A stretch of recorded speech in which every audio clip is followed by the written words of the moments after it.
Selamat datang di SDB Art AI. Silahkan subscribe channel ini agar kalian selalu mendapatkan cerita-cerita horor terbaru yang selalu bikin bulu kuduk berdiri. Kali ini, gua akan menceritakan kisah 6 orang pemuda dan pemudi yang akan menaklukkan puncak Gunung Kerinci, gunung tertinggi di Sumatera, dan gunung Merapi tertinggi di Indonesia.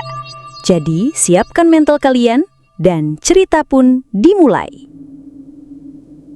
Bulan Juli 2019, 6 orang pemuda dan pemudi asal Lampung memutuskan untuk menantang diri mereka menaklukkan salah satu gunung paling terkenal di Sumatera, Gunung Kerinci. Perjalanan mereka dimulai dengan suasana penuh tawa. Dari rumah masing-masing, mereka berkumpul membawa ransel besar, sepatu gunung yang baru dibersihkan, serta perlengkapan sederhana hasil patungan bersama. Wajah mereka memancarkan semangat muda, penuh gairah untuk menikmati keindahan alam. Bagi mereka, mendaki gunung bukan sekedar perjalanan fisik, tapi juga ruang untuk merasakan kebersamaan, persahabatan, dan cerita baru yang kelak bisa mereka kenang seumur hidup. Dari Lampung, perjalanan menuju Kerinci sudah cukup melelahkan. Namun di sepanjang jalan, canda dan gurauan membuat waktu seakan singkat. Di dalam kendaraan, gitar kecil berpindah tangan, lagu-lagu dinyanyikan dengan penuh semangat, meski seringkali fals dan berantakan. Tawa mereka meledak mengiringi rasa bahagia yang membuncah. Tidak ada sedikit pun rasa takut atau cemas. Yang mereka pikirkan hanyalah hamparan hutan hijau, udara sejuk pegunungan, dan momen indah saat berhasil berdiri di puncak tertinggi Sumatera. Gunung Kerinci sendiri memang bukan gunung sembarangan. Dengan ketinggian 3.805 meter di atas permukaan laut, Kerinci adalah gunung tertinggi di Pulau Sumatera, sekaligus puncak tertinggi di Indonesia di luar Papua. Gunung ini berdiri gagah di kawasan Taman Nasional Kerinci Seblat, wilayah yang dikenal sebagai salah satu warisan dunia karena kekayaan alam dan misterinya.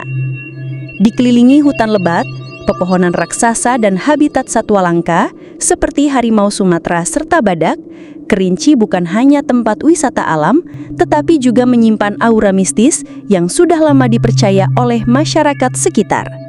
Bagi para pendaki, Kerinci adalah simbol kebanggaan sekaligus ujian mental. Jalurnya panjang, trek hutan yang menanjak curam, udara dingin yang menusuk, hingga kabut tebal yang bisa datang tiba-tiba. Meski begitu, panorama yang ditawarkan selalu jadi tarik daya. Danau di kaki gunung, lautan awan yang menanti di puncak, serta sunrise yang disebut-sebut sebagai salah satu yang terindah di Nusantara. 6 pemuda-pemudi itu tahu betul tantangan yang menanti, namun semangat mereka jauh lebih besar dari rasa takut.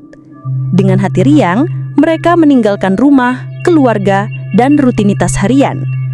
Di dalam benak mereka hanya ada satu tujuan, berdiri di puncak Gunung Kerinci, mengibarkan bendera kecil dan mengabadikan momen kebersamaan di atas awan. Mereka tidak tahu bahwa pendakian kali ini akan berubah menjadi sebuah kisah yang tidak pernah mereka bayangkan. Pagi buta, selepas subuh, satu persatu mereka datang berkumpul di rumah Heri. Agung, Dindin, Heri, Amira, Feni, dan Dini, 6 pemuda-pemudi dengan semangat membara untuk menaklukkan puncak Kerinci. Udara masih dingin, sisa embun masih menempel di dedaunan, namun tawa mereka sudah mengisi halaman rumah sederhana itu.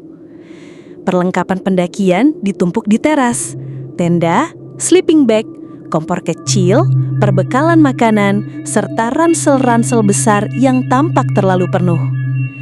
Mereka memeriksa satu persatu, memastikan tidak ada yang tertinggal. Tali, senter, jaket tebal, hingga ponco plastik untuk antisipasi hujan. Semua sudah siap. Mobil Avanza milik Heri diparkir rapih di depan rumah. Mobil itulah yang akan membawa mereka menempuh perjalanan panjang dari Lampung Utara menuju Jambi. Sekitar 10 hingga 12 jam perjalanan menanti, tergantung bagaimana kecepatan mereka di jalan.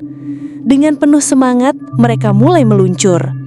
Jalanan pagi itu masih lengang, sesekali ditemani cahaya matahari yang mulai naik dari ufuk timur.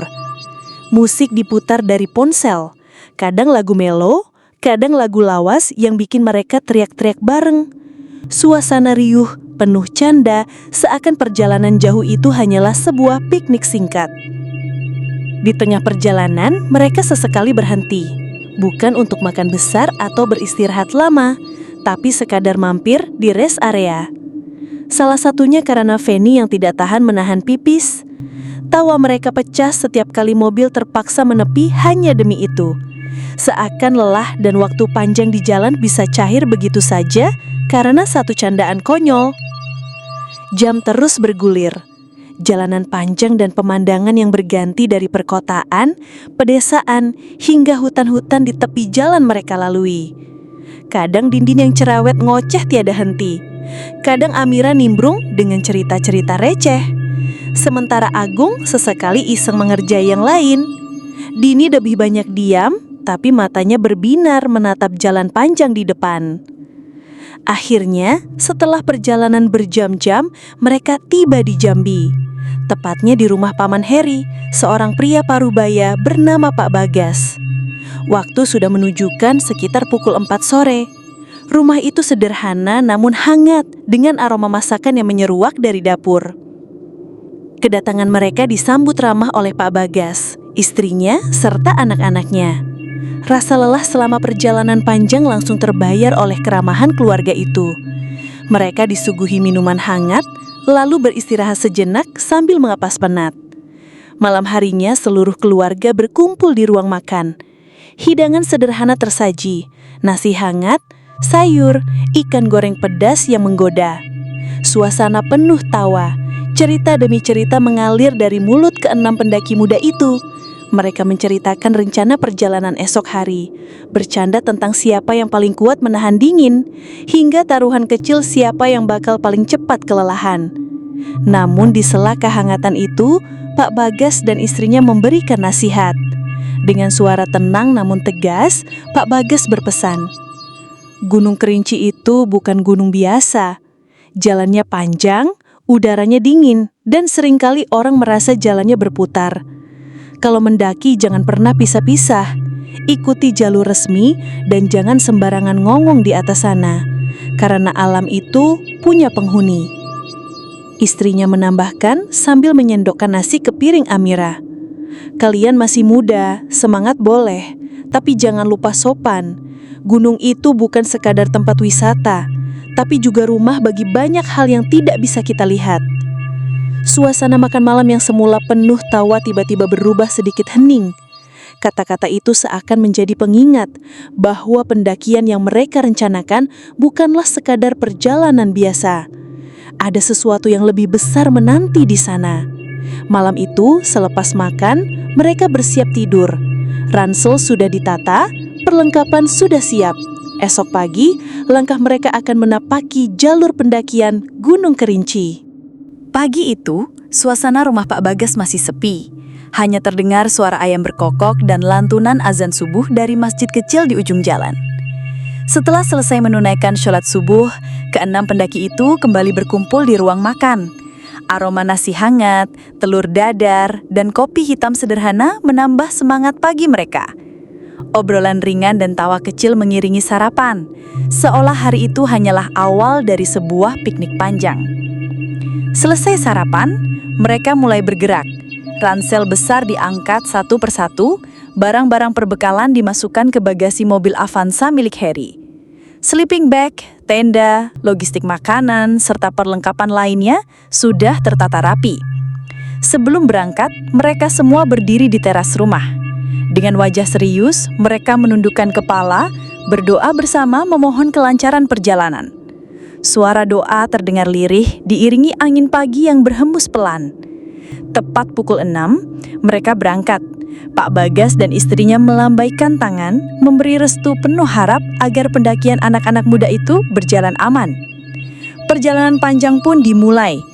Jalanan menuju kaki Gunung Kerinci membentang, melewati perkampungan kecil, sawah-sawah hijau, dan hutan-hutan yang sesekali terlihat di kejauhan. Suasana di dalam mobil tetap riuh. Tawa meledak setiap kali Dindin mulai usil menggoda Feni. Fen, lo mending pakai pampers aja dah, biar nggak nyusahin mobil berhenti mulu. Celetuk Dindin sambil ketawa terbahak. Candaan itu membuat semua ikut tertawa, sementara Feni hanya cemberut tapi tak bisa menahan senyum. Perjalanan panjang terasa lebih ringan dengan gurauan-gurauan semacam itu. Waktu terus bergulir.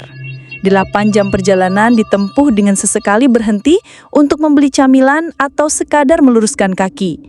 Hingga akhirnya sekitar pukul 2 siang mereka sampai di desa Kersiktuo. Kersiktuo adalah desa terakhir sebelum jalur resmi pendakian Gunung Kerinci. Disinilah para pendaki biasanya memarkir kendaraan mereka dan memulai perjalanan menuju puncak. Mobil Avanza Harry diparkir di area khusus yang dikelola warga setempat bersama pihak Taman Nasional Kerinci Seblat atau TNKS. Udara di desa itu terasa sejuk, jauh berbeda dari panasnya jalanan yang mereka lalui sebelumnya. Kabut tipis mulai turun, menandai bahwa mereka benar-benar sudah berada di kaki gunung raksasa itu. Tanpa membuang waktu, mereka melakukan registrasi di pos pendakian. Satu persatu identitas dicatat, perbekalan diperiksa oleh petugas, memastikan tidak ada hal-hal yang membahayakan atau melanggar aturan Taman Nasional. Setelah semua beres, ransel-ransel berat kembali dipanggul ke punggung masing-masing. Dan akhirnya tibalah momen yang sudah mereka tunggu. Tepat di hadapan mereka berdiri sebuah gerbang alami, pintu rimba. Dari sinilah jalur pendakian Gunung Kerinci dimulai, memasuki hutan lebat dengan pepohonan menjulang tinggi yang seolah menelan cahaya matahari. Dengan semangat membara, keenam pemuda-pemudi itu melangkahkan kaki. Senyum dan tawa masih menghiasi mereka. Belum ada yang menyangka bahwa perjalanan di balik pintu rimba akan menyimpan cerita yang kelak sulit mereka lupakan. Langkah demi langkah, mereka menapaki jalur pendakian. 6 anak muda itu bergerak dengan penuh semangat, menembus rimbunnya hutan yang seolah menutup langit. Agung, yang paling berpengalaman dalam pendakian, mengambil posisi di depan. Tubuhnya tegap, pandangan luris ke jalur tanah yang menanjak. Sementara di belakang sekali, Dindin berjalan santai sambil sesekali melontarkan candaan agar suasana tetap riang. Dari pos 1 bangku panjang menuju pos 2 batu lumut, perjalanan terasa ringan. Hanya sekitar 30 menit mereka lalui dengan mudah. Nafas masih teratur, wajah mereka cerah. Tak ada tanda-tanda kelelahan. Canda tawa pun terus terdengar, seakan mereka sedang piknik biasa, bukan menantang salah satu gunung tertinggi di Indonesia. Tak lama, langkah mereka berlanjut. Jalur tanah yang kadang licin dan berakar mereka lalui hingga akhirnya sampai di pos 3 Pondok Panorama. Kali ini memakan waktu sekitar 40 menit, masih lebih cepat dari perkiraan normal. Semangat muda benar-benar mendorong kaki mereka lebih cepat dari biasanya. Namun, saat mereka tiba di pos itu, sesuatu terjadi. Feni tiba-tiba memegang perutnya. Wajah cerianya mendadak berubah pucat. Nafasnya mulai tidak teratur. "Fen, kenapa? Lo sakit?" tanya Amira dengan nada khawatir. Feni mencoba tersenyum meski jelas terlihat ada rasa sakit yang ia tahan. "Enggak kok, mungkin salah makan aja, perut gua mulus dikit." Agung langsung menoleh menyarankan agar mereka beristirahat sejenak di sini. "Udah, kita break dulu aja di sini, jangan dipaksa." Mereka semua menaruh ransel, duduk di batang kayu besar yang ada di sekitar Pondok Panorama. Sementara itu, Feni semakin gelisah. Rasa sakit di perutnya semakin menjadi seperti ada sesuatu yang diperas dari dalam. Ia akhirnya berbisik pada Amira, meminta ditemani ke belakang semak-semak dengan alasan ingin buang air kecil. Amira menurut. Mereka berdua berjalan agak jauh mencari tempat yang cukup tertutup. Feni terlihat gelisah, wajahnya makin pucat. Saat itu, Amira baru menyadari sesuatu yang lebih mengejutkan. Ada bercak merah yang terlihat jelas di celana dalam Feni. Dengan suara gemetar, Feni berbisik, "Mir, gua haid lagi. Aduh, gimana nih?" Amira terdiam sesaat mencoba menenangkan sahabatnya. "Ya udah, nggak apa-apa, Fen. Lo bawa pembalut kan?" "Iya, gua bawa." "Ya udah, cepet pakai. Gua jagain sini." Feni pun mengganti, berusaha secepat mungkin. Wajahnya jelas masih diliputi rasa tak nyaman.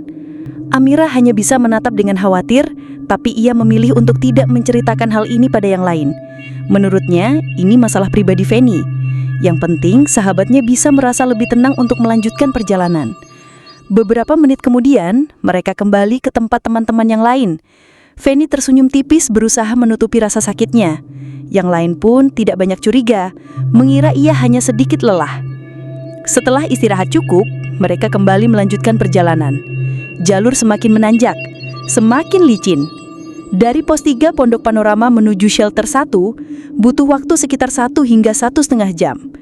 Langkah mereka mulai melambat, nafas semakin berat. Namun semangat di mata 6 pendaki muda itu masih menyala menyongsong puncak yang masih jauh di atas sana. Mereka tidak tahu, di balik rahasia kecil Feni, perjalanan ini perlahan mulai berubah arah menuju sesuatu yang jauh dari sekadar pendakian biasa. Langkah-langkah mereka semakin pelan, menyusuri jalur menanjak yang dipenuhi akar-akar pohon dan tanah yang lembab. Nafas mulai terasa berat. Suara serangga malam sudah mulai terdengar, tanda langit mulai kehilangan cahaya. Warna jingga tipis di ufuk barat berubah kelabu. Hutan yang tadinya ramai oleh canda mereka kini terasa semakin sunyi. Agung yang berjalan paling depan menghentikan langkahnya. Ia menoleh pada teman-temannya, wajahnya serius. "Maghrib, woi. Kita cari tempat dulu buat sholat maghrib ya." Semua mengangguk setuju. Mereka melanjutkan perjalanan dengan langkah lebih hati-hati. Mata mencari tanah lapang yang cukup datar untuk menunaikan kewajiban. Namun, baru beberapa menit berjalan, tiba-tiba terdengar suara aneh dari balik semak belukar. Serak, serak. Suara itu jelas seperti ada sesuatu yang bergerak, tersembunyi di balik rimbunnya rumput tinggi. Semua langsung berhenti, nafas tertahan. Pandangan mereka serentak menoleh ke arah suara itu. "Siapa itu?" seru Agung dengan nada tegas. Tak ada jawaban, hanya kesunyian hutan yang semakin pekat. Agung jongkok sebentar, mengambil batu kecil dari tanah, lalu melemparkannya ke arah sumber suara itu. Batu itu mengenai semak, menimbulkan bunyi brak. Namun, tidak ada reaksi apa-apa. Semak itu tetap diam, seolah tak pernah ada yang bersembunyi di sana. Mereka saling berpandangan, rasa curiga masih ada, tapi Agung mencoba menenangkan. "Udahlah, mungkin cuma hewan kecil." Dengan hati-hati, mereka pun melanjutkan perjalanan. Hingga akhirnya Agung menghentikan langkahnya lagi. Kali ini ia menemukan sebidang tanah agak datar, cukup luas untuk mereka gunakan sebagai tempat sholat. "Di sini aja, cukup lapang," ujar Agung. Mereka segera meletakkan carrier masing-masing. Air mineral botol mereka keluarkan, sebagian dipakai untuk wudhu. Satu persatu membasuh tangan, wajah, hingga kaki dengan air yang seadanya. Azan singkat berkumandang pelan dari mulut Agung, lalu mereka pun sholat berjamaah di tengah hutan, diiringi suara serangga malam dan hembusan angin yang dingin menusuk kulit. Namun, tidak semua ikut berdiri. Feni hanya duduk di batang kayu besar, menatap teman-temannya yang larut dalam ibadah. Wajahnya tampak lelah, matanya sembab. Saat ia menoleh ke sekeliling, pemandangan hutan di malam hari menambah suasana mencekam. Pohon-pohon menjulang tinggi, seolah menutup langit meninggalkan hanya sedikit celah cahaya redup. Tiba-tiba, dari ujung pandangannya, Feni melihat sesuatu. Sebuah bayangan putih melayang cepat dari satu pohon ke pohon lain. Begitu cepat, begitu samar, hingga ia sendiri tidak yakin apa yang dilihatnya. Jantung Feni pun berdetak lebih kencang. Tangannya meremas lututnya sendiri. "Ah, mungkin cuma halu karena capek," bisiknya pada diri sendiri, mencoba menenangkan hatinya. Sholat berjamaah selesai. Mereka duduk sebentar, mengatur nafas. Agung menoleh pada Feni, memperhatikan kenapa dari tadi ia hanya duduk saja. "Fen, kok lo nggak sholat?" tanyanya. Nada suaranya lembut, tapi penuh tanya. Fanny sempat ragu, tapi akhirnya menjawab jujur. "Gua lagi haid, Gung." Seketika, raut wajah Agung berubah. Dari tenang menjadi lebih serius. Seolah sesuatu melintas di kepalanya, matanya menatap kosong ke arah gelapnya hutan, lalu kembali ke Fanny. Ada kekhawatiran yang tak sempat ia ucapkan, tapi jelas tergambar di wajahnya. Agung masih menatap Fanny dengan wajah serius. Nafasnya terlihat berat, seolah menahan sesuatu. Lalu ia membuka suara. "Kenapa lo nggak bilang dari tadi, Fan? Aduh, nggak bisa ini, kita nggak bisa lanjut kalau gini." Amira yang duduk di samping Fanny langsung menoleh ke arah Agung. "Kenapa emangnya, Gung?" tanyanya bingung. Agung menghela nafas panjang, matanya menatap dalam ke arah tanah. "Pamali, Mir, tahu nggak lo? Pamali banget kalau cewek lagi haid naik gunung. Dari dulu gue sering denger cerita, gangguan bisa lebih gampang datang. Kalau lo ngomong dari awal, mungkin kita bisa batalin atau tunda dulu pendakian ini." Amira mencoba menjelaskan dengan nada sedikit kesal. "Lah, haidnya aja barusan tadi, Gung, di pos 3. Mana gue tahu bakal datang sekarang." Suasana jadi hening. Angin malam berhembus lebih dingin dari biasanya. Tatapan semua orang seakan menunggu apa yang akan diputuskan. Dindin yang dari tadi diam akhirnya angkat bicara, mencoba menenangkan situasi. "Itu mah cuma mitos, Gung. Udah, jangan dibawa serius. Kita udah sejauh ini masa balik lagi? Lagi pula bentar lagi sampai shelter 1 kan? Ayolah, jangan kebawa suasana, lanjut aja." Harry mengangguk, lalu Amila juga setuju. Akhirnya satu persatu mereka menyuarakan hal yang sama. Agung masih tampak ragu, tapi pada akhirnya ia mengalah. "Ya udah, hati-hati semua. Kita lanjut." Dengan bantuan lampu senter di kepala dan di tangan, mereka kembali berjalan menembus gelapnya hutan. Jalur semakin terjal, akar pohon menjuntai di tanah basah, ranting patah berserakan, dan udara semakin dingin menusuk tulang. Suara jangkrik malam kini bercampur dengan desiran angin yang mencekam. Setelah hampir 1 jam menapaki jalan setapak, akhirnya di kejauhan terlihat atap seng kecil. "Shelter 1, udah dekat," seru Dindin. Mereka mempercepat langkah. Namun belum lama tiba di shelter 1, suasana yang semula lega mendadak berubah mencekam. Fanny tiba-tiba jatuh tersungkur ke tanah. Tubuhnya bergetar hebat. Lalu krek, tulang punggungnya menegang. Matanya mendadak melotot besar. Pupilnya membesar hingga hampir menutupi seluruh bola mata. Nafasnya terengah-engah. Suaranya berubah berat. Bukan lagi suara Fanny yang mereka kenal. "Ah!" Teriaknya menggema di dalam hutan memecah keheningan malam. "Fan! Astagfirullah! Fan! Sadar, Fan!" Amira panik memeluknya, tapi Fanny meronta hebat. Shelter 1 ternyata sudah ditempati beberapa rombongan pendaki lain. Mereka segera datang menolong. Beberapa lelaki mencoba menahan tubuh Fanny yang kejang-kejang, tapi yang terjadi justru di luar nalar. Tubuh mungil Fanny memiliki kekuatan yang luar biasa. Satu persatu pendaki lelaki itu terlempar oleh dorongannya, jatuh ke tanah seperti dihantam benda keras. "Pegang, jangan dilepas!" teriak Agung. Namun tak ada yang mampu. Fanny mengamuk, matanya melotot dengan sorot yang bukan lagi miliknya. Dari mulutnya keluar tawa panjang, melengking, menusuk telinga semua yang ada di sana. Tiba-tiba ia berdiri tegak lalu berlari. Sekejap saja, dengan kecepatan yang tidak masuk akal, Fanny melesat menuju kegelapan hutan, tanpa arah, tanpa penerangan. "Fanny!" jerit Amira histeris. Agung segera bangkit, memberi instruksi cepat kepada pendaki lain yang masih terpaku melihat kejadian mengerikan itu. "Tolong, catat koordinat tempat ini. Ingat kejadian yang barusan. Kami kejar dia sekarang." Tanpa menunggu jawaban, Agung, Dindin, Harry, Amira, dan Dini langsung mengejar. Senter di tangan mereka menembus gelapnya hutan. Nafas terengah, kaki terpeleset tanah licin, tapi mereka terus berlari. Namun Fanny sudah terlalu jauh.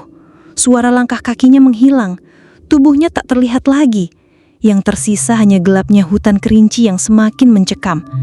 Dan mereka sadar berada di jalur yang bukan jalur resmi pendakian, terlalu jauh masuk ke dalam hutan. Nafas mereka mulai tak beraturan, langkah kaki semakin kacau. Tak Tak ada yang tahu pasti mereka kini berada di mana. Jalur setapak yang dilalui Feni jelas bukan jalur resmi. Pepohonan rapat, akar-akar menjuntai seperti pagar alam yang menutup pandangan.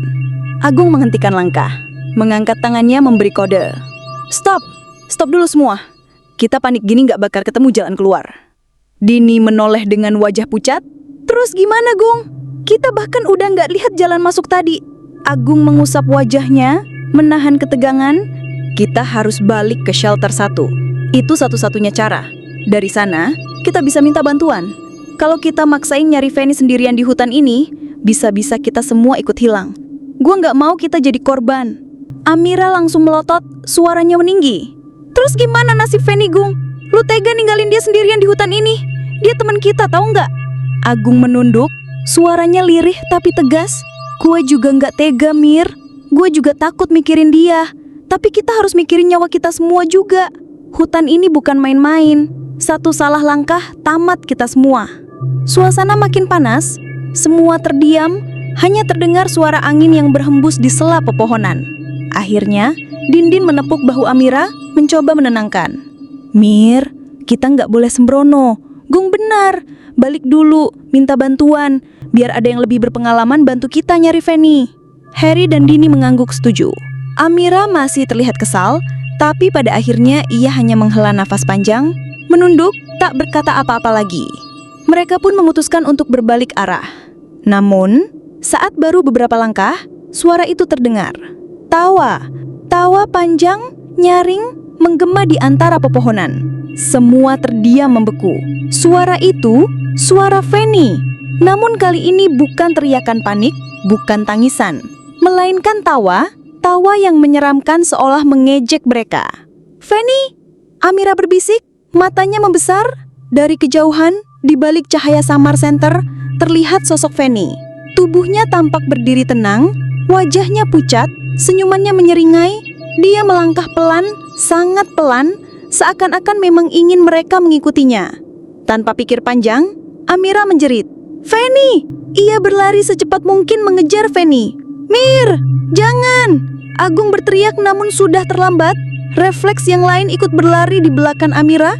Cahaya senter menyorot tubuh Feni yang berjalan pelan, seolah jaraknya tinggal beberapa meter saja. Namun anehnya, semakin mereka berlari semakin jauh jarak itu terasa. Seakan-akan Feni selalu berada di depan, namun tak pernah bisa terjangkau. Gila, kenapa nggak nyampe-nyampe? Padahal dia cuma jalan. Teriak Harry dengan nafas terengah. Keringat dingin bercucuran, dada mereka terasa sesak. Feni terus menuntun langkah mereka menuju arah yang makin asing, makin gelap, makin mencekam. Hingga akhirnya mereka semua terhenti mendadak. Di depan sana, Feni berdiri tepat di bibir jurang. Jurang yang dalam, gelap, tanpa dasar terlihat. Tubuhnya tegak, wajahnya masih menampilkan senyum lebar yang menakutkan. Fen! Jangan! Amira berteriak histeris, tangannya terulur, namun Feni hanya menoleh sekilas. Tatapan matanya kosong, senyumannya makin lebar, lalu dengan gerakan ringan, dia menjatuhkan diri. Tubuhnya terjun bebas ke dalam kegelapan jurang.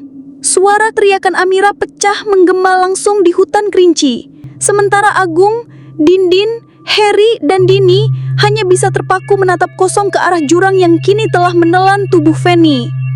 Jeritan Amira masih bergema, beradu dengan suara tangis Dini yang tak kunjung reda. Tubuh mereka berdua gemetar hebat, sementara Agung, Harry, dan Dindin berdiri terpaku. Wajah pucat pasi menyaksikan detik-detik Feni terjun ke jurang gelap. Agung akhirnya bersuara. Suaranya bergetar, namun tegas, berusaha menguatkan yang lain. Cukup, kita nggak bisa diam di sini. Kita harus balik. Kita minta bantuan. Siapa tahu Feni masih bisa diselamatkan. Harry mengangguk cepat, matanya berkaca-kaca. Ayo sekarang juga, jangan buang waktu. Dengan langkah terburu-buru, mereka menyusuri jalur kembali. Nafas terengah, dada sesak, dan setiap detik terasa begitu lama. Amira masih sesekali menoleh ke arah jurang, berharap Feni muncul. Namun yang ada hanyalah hutan pekat menutup pandangan. Setelah menempuh jalan yang terasa seperti mimpi buruk, akhirnya mereka tiba kembali di shelter 1. Rombongan pendaki lain yang sebelumnya melihat kejadian aneh dengan Feni sudah menunggu. Dari salah satu rombongan itu kabar langsung disampaikan ke masyarakat setempat, dan tak lama kemudian tim SAR bersama warga desa pun datang bergabung. Agung dan teman-temannya merasa sedikit lega, walaupun hati masih kacau. Setidaknya kini ada harapan. Dengan suara bergetar, Agung menjelaskan apa yang baru saja terjadi di hutan. Semua mendengarkan dengan wajah serius, lalu bersiap melakukan pencarian. Senter, tali, peralatan panjat, dan segala perlengkapan darurat segera dikeluarkan. Malam itu juga beberapa anggota tim turun menyusuri jurang tempat Feni terjatuh. Nafas semua orang tertahan, menunggu kabar. Namun setelah berjam-jam, hasilnya nihil. Tidak ada jejak, tidak ada tanda-tanda Feni. Hari berganti, pencarian dilanjutkan dari pagi hingga sore. Jurang itu disisir, area hutan diperluas. Tim SAR bahkan menggunakan anjing pelacak dan bantuan warga. Tapi tetap saja, Feni seperti hilang di telan bumi. Hingga hari ketiga, hasil pencarian masih kosong. Tidak ada tubuh, tidak ada barang-barang, tidak ada petunjuk apapun. Feni resmi dinyatakan hilang. Agung dan teman-temannya tak bisa lagi menahan tangis. Hati mereka hancur, apalagi harus menerima kenyataan pahit. Dengan berat hati, mereka akhirnya dipulangkan ke Lampung. Di rumah Feni, suasana duka menyelimuti. Orang tuanya sudah pasrah, menerima bahwa putri mereka kemungkinan besar tidak akan kembali. Tahlilan pun digelar, doa-doa dipanjatkan, dan nama Feni disebut dalam setiap ayat suci. Namun, bagi Agung dan teman-temannya, luka itu tidak akan pernah hilang. Ada rasa bersalah yang menghantui. Seakan-akan mereka telah gagal menjaga sahabat sendiri, terutama Amira. Di sudut kamar, Amira sering menangis sendiri. Ingatannya kembali ke pos 3, saat Feni diam-diam mengaku haid hanya padanya. Saat itu, ia memilih diam, menyimpannya sendiri, hingga akhirnya rahasia itu menjadi awal bencana. Rasa bersalah itu akan menghantui mereka semua seumur hidup. Dan sejak hari itu, nama Gunung Kerinci tak lagi terdengar sama di telinga mereka. Bukan hanya puncak tertinggi di Sumatera, tapi juga saksi bisu dari hilangnya satu jiwa yang tak pernah ditemukan. 5 tahun sudah berlalu sejak tragedi di Gunung Kerinci. Waktu berjalan, tapi luka batin itu tidak pernah benar-benar sembuh. Amira kini menjalani hidup barunya. Ia bekerja sebagai guru P3K di sebuah sekolah dasar dan sudah menikah dengan pria yang ia kenal setelah peristiwa kelam itu. Meski kehidupannya tampak normal, jauh di dalam hati, bayangan Feni masih sering hadir dalam mimpi-mimpinya. Dini memilih jalannya sendiri sebagai tenaga honor di puskesmas, mencoba menyalurkan rasa bersalahnya lewat menolong orang lain. Agung membuka toko kelontong di pasar, mencoba menutupi trauma dengan rutinitas. Harry merintis usaha konter HP dan sudah berkeluarga, sibuk dengan anak istrinya. Sementara itu, Dindin masih hidup tanpa arah yang jelas, membujang dan kadang jadi bahan candaan teman-teman lamanya. Mereka semua berusaha move on, tapi kenangan itu tak pernah benar-benar hilang. Malam itu, sekitar jam 9 malam, Amira pulang dari toko sembako kecil dekat rumahnya. Jalanan desa sepi, hanya suara jangkrik dan desiran angin malam yang menemani. Ia mengendarai motor pelan, lampu sorot menembus jalan yang dikelilingi pepohonan besar. Tiba-tiba, matanya menangkap sesuatu di balik sebuah pohon besar. Amira mendadak mengerem, tubuhnya hampir terlempar dari motor. Jantungnya berdegup kencang. Di balik batang pohon itu, berdiri seorang gadis. Rambut panjang terurai, wajah pucat dan pakaian yang begitu familiar. Jaket gunung, celana lapangan, dan sepatu trekking yang terakhir kali dilihat Amira 5 tahun lalu. Amira membeku, matanya tak salah lagi. Itu adalah Feni. Feni? Suaranya bergetar, nyaris hilang. Sosok itu hanya berdiri diam, tidak bergerak, tidak menjawab. Hanya menatap lurus dengan mata kosong. Amira histeris berlari mendekat, air matanya jatuh tanpa bisa dibendung. Ya Allah, Feni, lu beneran, lu balik Feni, ya Tuhan. Ia mencoba menggenggam tangan sahabatnya. Dingin, sangat dingin, namun nyata. Feni tidak berkata apa-apa, tidak menangis, tidak tertawa. Hanya diam dengan wajah pucat pasi, bibir membiru, dan tatapan kosong yang jarang sekali berkedip. Amira nekat. Ia menarik tangan Fanny, mendudukannya di jok belakang motornya. "Ayo ikut gue, kita pulang ke rumah orang tua lo, Fan," katanya dengan suara penuh harap.